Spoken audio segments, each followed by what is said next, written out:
যার ধুতি পাঞ্জাবির দরকার হয় না। এইবার কি করেছে, বাঘছালটা দড়ি দিয়ে বাঁধবে কিন্তু দড়ি পাচ্ছে না। এইবার একটা কালনাগ এসে দাঁড়িয়েছে, এই যে আমি সেই জিনিস, আমি এলআইসির গ্যারান্টি দিচ্ছি, তোমার বাবার দিব্যি, মার দিব্যি, গোষ্ঠীর দিব্যি, আমি তোমার দড়ি হয়ে বাঁধা থাকবো, তুমি যতক্ষণ বাড়ি না আসবে ততক্ষণ আমি যাবো না, যাবো না, যাবো।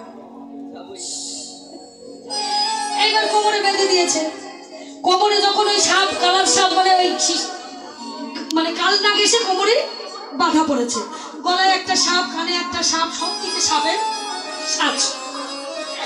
তাহলে বাঘছাল পরা আর এদিকে বেঁধে দিয়েছে। নারদ বলছে আজকে তোর বিয়ে ঘুচিয়েই ছাড়বো, হাট বিয়ে করবে। এইবার ব্রহ্মা বলছে আজকে জীবনে প্রথম এইরকম মানুষের ঘটক হলাম, তা চলো এইবার তো ধর্মের পরে যাই। শিব ঠাকুর তো ধর্ম ছাড়া চলে না, ধর্ম মানে সাপ, ষাঁড়ের পিঠে উঠে শিব যাচ্ছে। এখন পার্বতীর মা মেনকা দাঁড়িয়ে আছে, জামাই বরণ করবে বলে আশা করি ইন্দ্র যে এসেছি আজকে। এখন ইন্দ্রকে দেখে মনে হচ্ছে, ইন্দ্রকে দেখে মনে করছে এই বুঝি জামাই। এখন পার্বতীর মা মেনকা বলছে এই যে এই হয়েছে জামাই নাকি। এখন ব্রহ্মা বলছে ও জামাই হবে কেন, জামাই কি আর অত সুন্দর, জামাই তো পুরো, ওটা তো ইন্দ্র। বলে না না জামাই আসছে। বলে জামাই যদি আসে আমি কোন দিক দিয়ে পালাবো তার ঠিক না, জামাই যদি আসে আমি কোন দিক দিয়ে পালাবো, এদিকে না এদিকে, আমি কোন দিকে পালাবো আমি বুঝতে পারছি না। জামাই ব্যাপারটা আলাদা না। এইবার ধর্মের পরে উঠে ষাঁড়ের পিঠে উঠে ভোলানাথ আসছে সর্বদেহে। এবার ভোলানাথ আবার বলেছে, ব্রহ্মা বলছে পাউডার টাউডার কিছু নেই, বলে আসে এই আজকেই একজন মারা গেছে সৎ ব্যক্তি, তার ছাই এনে রেখে দিয়েছে, মাখবো বলে এখন মেখে নেবো। তা ব্রহ্মা বলছে যা আছে মাখবো। এবার সেই দিনকে টাটকা মরার ছাই, লাশের ছাই গায়ে রেখে দিয়েছে, টাটকা টাটকা একেবারে।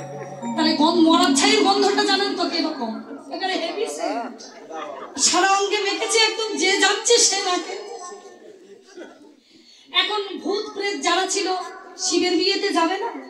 এখন দেখা যাচ্ছে কারোর 5টা মুন্ডু, কারোর মুন্ডুই নেই, কারোর হাত নেই, কারোর 10টা হাত, কারোর 2টো পা, কারোর 10টা পা, এইরকম আছে ভূত প্রেত। এখন ভূত প্রেত বলছে বলে না আমরা কজনের পরে যাব, বলে দেবতাদের পরে তোমাদের যাওয়া।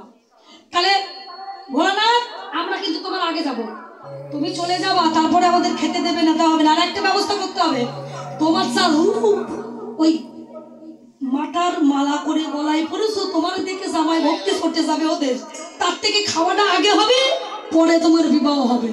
এবার শিব ব্রহ্মাকে বলে রেখে যায় যে শোনো, আমার যারা যাচ্ছে তাদের খাওয়া আগে দিতে হবে, পরে বিবাহ। তা ব্রহ্মা বলছে আমিও খেতে পারলে বাঁচি, তা চলো যাই, আমি বলে দেবো। এবার পার্বতীর দিয়েছে শোনো, আগে কোন মানে বরযাত্রীর লোক আগে খাবে, তারপরে বরের বিবাহ হবে, হচ্ছে বরের প্রতিজ্ঞা, ঠিক আছে।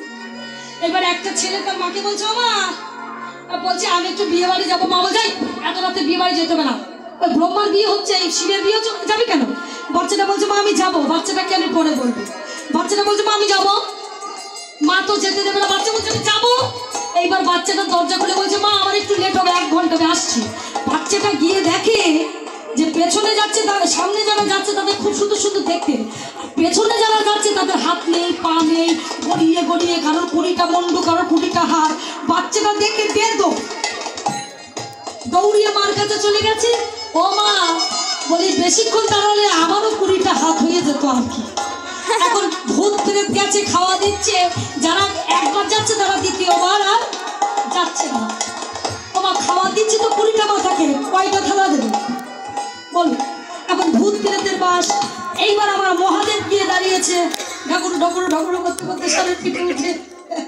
এইবার মহাদেব যে দাঁড়িয়েছে, আমার এই নারদ মুনি চালাকি করে মেনকা ঘন্টা দিয়ে থালাটা নিয়ে বরণ করতে যাচ্ছিল। বরণের মধ্যে প্রদীপ আছে, দীপ ধূপ দুধ সবই আছে, ও তার মধ্যে একটু ঈশান মূল দিয়ে দিয়েছে, টুকরো কেটে, এক টুকরো কেটে থালার পরে দিয়ে দিয়েছে। এইবার যত যায় তত সে কানের সাপ, মাথার সাপ, গলার সাপ সব চলে যাচ্ছে। এইবার যেটা কালনাগ বাঁধা ছিল সেটা আর থাকতে পারছে না। ও বলছে মহাদেব আমি যে তোমার বাবার গ্যারান্টি দিয়েছিলাম, তোমার বাবার দিব্যি, তোমার 14 পুরুষের দিব্যি, আমি দিব্যি বাঁধতে পারছি না, আমি এইবার চললাম। এইবার সাপ যত খুলছে বাঘের ছাল তত খুলছে, সাপও চলে গেছে, বাঘের ছালও চলে গেছে, এবার শিব দাঁড়িয়ে আছে। এবার ব্রহ্মাকে জিজ্ঞাসা করছে, মেনকা তো মাথায় হাত দিয়ে, আরে ভগবান কোথায়?